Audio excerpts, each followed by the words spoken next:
I lost my poem. Oh, found it.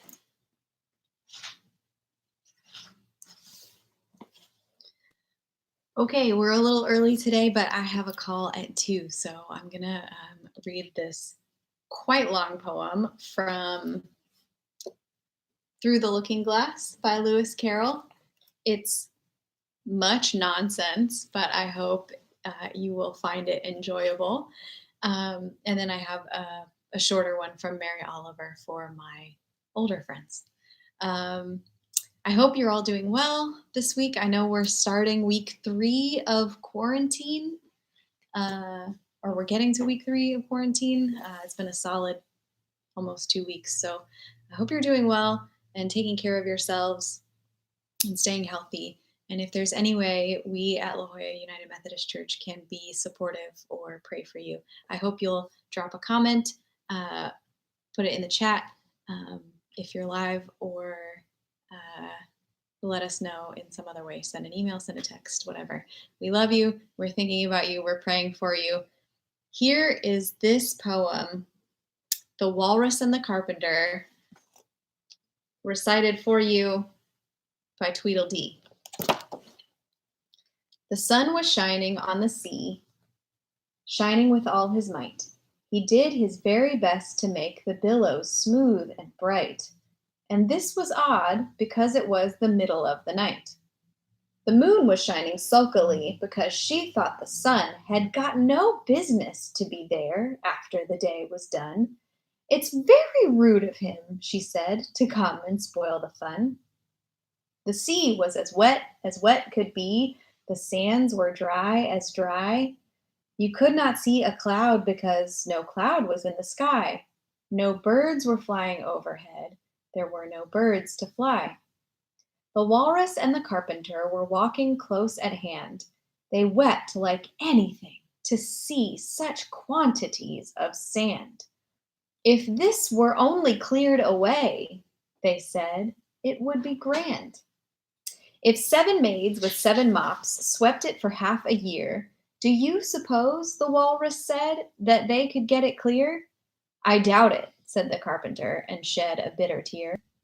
Oh, oysters, come and walk with us, the walrus did beseech. A pleasant walk, a pleasant talk along the briny beach. We cannot do with more than 4, to give a hand to each. The eldest oyster looked at him, but never a word he said. The eldest oyster winked his eye and shook his heavy head, meaning to say he did not choose to leave the oyster bed. But 4 young oysters hurried up, all eager for the treat.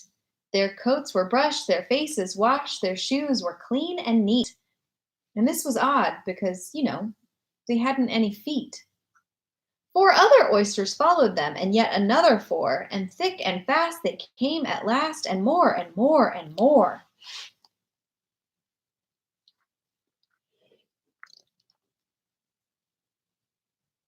All hopping through the frothy waves and scrambling to the shore. The walrus and the carpenter walked on a mile or so, and then they rested on a rock conveniently low, and all the little oysters stood and waited in a row. The time has come, the walrus said, to talk of many things, of shoes and ships and sealing wax, of cabbages and kings, and why the sea is boiling hot, and whether pigs have wings. But wait a bit, the oysters cried. Before we have our chat, some of us are out of breath, and all of us are fat. No hurry, said the carpenter. They thanked him much for that. A loaf of bread, the walrus said, is what we chiefly need. Pepper and vinegar, besides, are very good indeed. Now, if you're ready, oysters dear, we can begin to feed. But not on us, the oysters cried, turning a little blue. After such kindness, that would be a dismal thing to do. The night is fine, the walrus said. Do you admire the view? It was so kind of you to come, and you are very nice. The carpenter said nothing, but cut us another slice. I wish you were not quite so deaf. I've had to ask you twice. It seems a shame, the walrus said, to play them. book devotions, but it is also originally found in the volume Owls and Other Fantasies in 2000. I had no time to haul out all the dead stuff, so it hung limp or dry wherever the wind swung it, over or down or across. All summer it stayed that way, untrimmed and thickened. The paths grew damp and uncomfortable and mossy until nobody could get through but a mouse or a shadow. Blackberries, ferns, leaves, litter, totally without direction, management, or another, and stay connected to people who are outside your own house.